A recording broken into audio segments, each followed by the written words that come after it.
Junie B, first grader. Jingle bells, Batman smells. P.S. So does May. Chapter 7, doing the math. That day I ran home from my bus stop speedy fast, because Wednesday is Grandpa Miller's day to babysit my baby brother Ollie. And when I need money, Frank Miller is the man to talk to. I yelled for him at the top of my voice. Grandpa Miller! Hey, Grandpa Miller, I need you, I need you, I hollered out. He called up from the basement.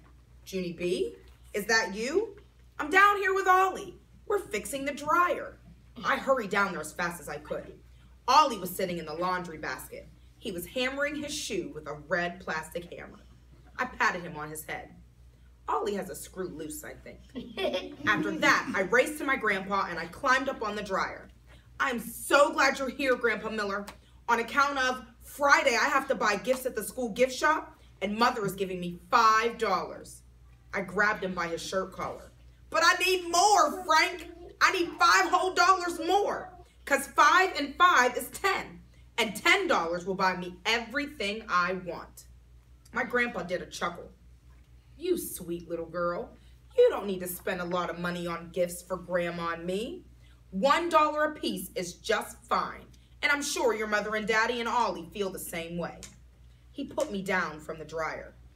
It is not how much a gift costs that makes it special, Junie B. It's the thought that counts. I looked and looked at that man. I was not making myself clear, apparently. Okay, here's the deal, I said. Grandpas have to give their grandgirls however much money we want. It's the rules. Grandpa Miller raised his eyebrows.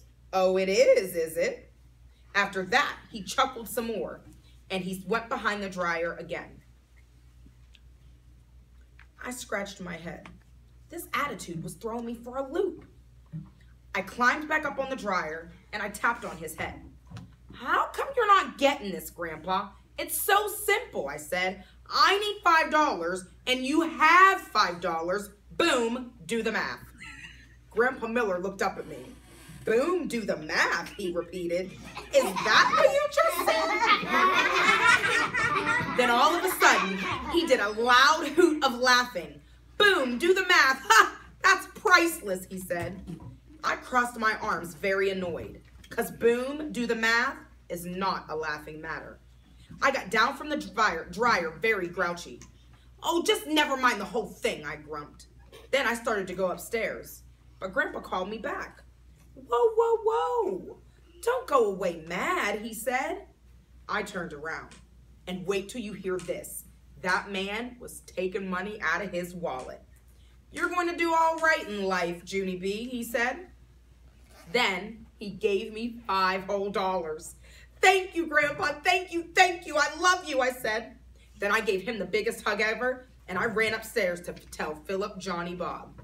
Philip Johnny Bob is my bestest stuffed elephant. I have known him ever since he got manufactured. I picked him up and I threw him in the air. The squeeze-a-burp, Philip, the squeeze-a-burp, I'm going to get the squeeze-a-burp, I hollered real joyful. Philip looked down from the air. He said to please stop throwing him. I caught him all safe and sound.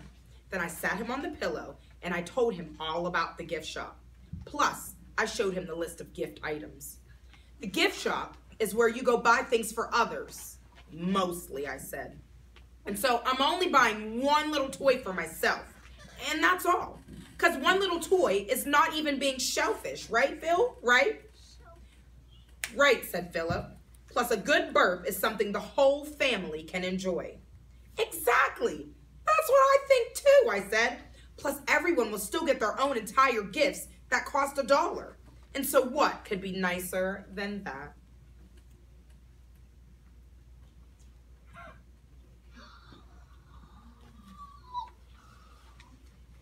You are a giver, said Philip. I patted him for that nice comment. Then both of us looked at my list of gifts again, and we read all the stuff that only costs $1. Philip tapped on his trunk. It's hard to choose, isn't it, he said. There are some very lovely gift items. Then all of a sudden, Philip's eyes popped right out of his head. Tattoos, he said. They have tattoos? Yes, Philip. They have 5 different kinds of tattoos, and all of them really look real. Ooh, he said. You can't go wrong with tattoos. I clapped very happy. I agree. And so it's all settled, Philip. I will buy everyone their very own tattoo, and that will use up my whole $10. It works out perfect. Me and Philip Johnny Bob did a high five. Then we flopped back on my pillow and we smiled and smiled. Friday is going to be fun, I said, because in the morning, I will buy presents, and in the afternoon, room 1 will have their secret Santa party.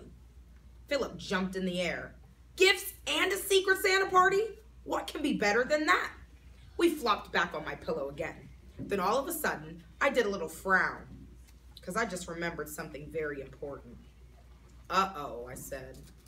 Uh-oh, asked Philip. I did a gulp. I forgot about the secret Santa gift, Philip. I have to buy a secret Santa gift for dumb old May. Philip shrugged his shoulders. Yeah, so, he said. So all of my $10 is already used up, I said. And so where will I get the money for May? Philip looked strange at me. From Mother and Daddy, of course. Money for school presents is their job, Junie B, not yours. I felt relief in me. Whew, yes, you're right, Phil. It is their job, I said. Plus a gift for May won't even cost much, hardly. Right, said Philip, and any dumb old gift will do for May. I shook my finger at him. Hey, hey, hey, that's not a good attitude, mister, I said. And then both of us started laughing, and we couldn't even stop.